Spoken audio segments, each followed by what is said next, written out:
লেখাপড়া শিখে যারা তারা বড় হয়, জ্ঞান ছাড়া পৃথিবীতে কেউ বড় নয়।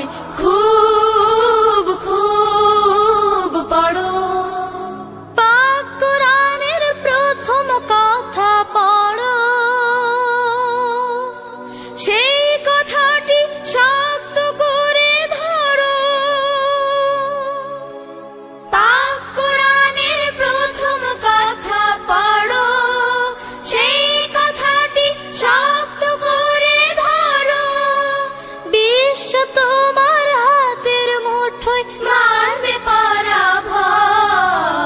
খুব খুব পড়ো, অসীম আকাশ গহীনে সাগর জানার কত কিছু।